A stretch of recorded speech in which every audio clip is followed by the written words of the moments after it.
So here we have another iteration of Wednesday Discourse. I gotta say, Mike, watching your video, I just really hate the term Roman Catholic, um, but let's save that for a future week because I do want to discuss that at some point. But this week I want to kind of delve a little bit deeper into my own political views and outlooks. Um, just be forewarned, they're a little pessimistic.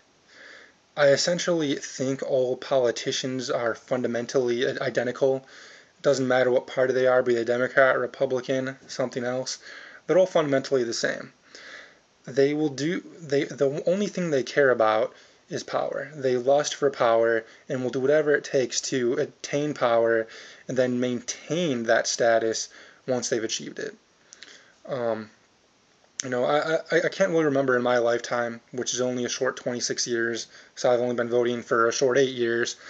I can't really remember a candidate that was really charismatic, that all the people could really get behind, that would really just unite the country, and I don't know, really just seemed like an awesome choice.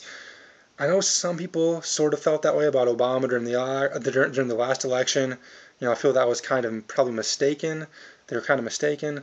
I always felt Obama was just just your average politician who is very power hungry and ambitious and will do whatever is necessary, to attain power. I always felt that way about him.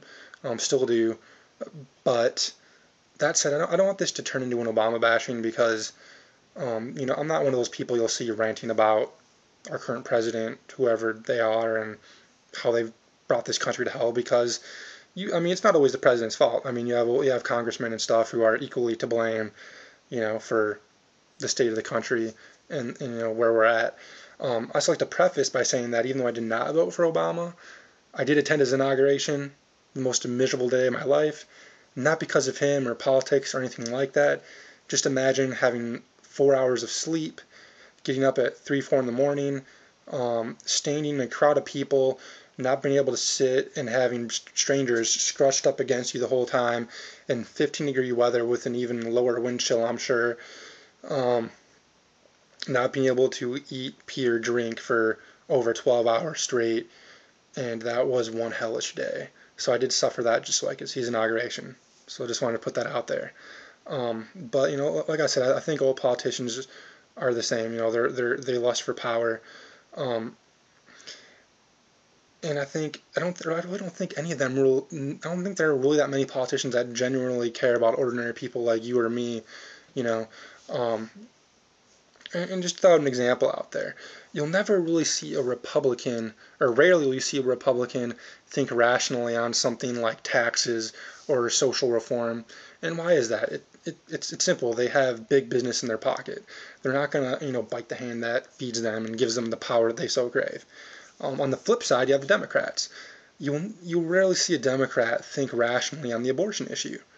Why is that? Well, they have this Planned Parenthood group in their pocket, who helps them, stay in power. So our politicians aren't even thinking rationally. They're thinking with their pocket, with their, wallets, and with their, just their lust for power. It's kind of a sad state that we're in. I think what this country just really needs is somebody or something that can unite us. Get rid of all this political infighting and bickering. Yeah, for example, George W. Bush had very low ratings as a president towards the end of his tenure, but Congress had even lower ratings, or lower approval ratings. Why is that? It's because all this political fighting and bickering and this culture of partisanship that has just really crippled us as a nation. And I just think, that is something we must overcome in order to move forward. And I think that looks pretty pessimistic on that. But hopefully one day we can, just put all these politics aside and really do what's best for the country and not be so obsessive over our ideologies and our power hungriness.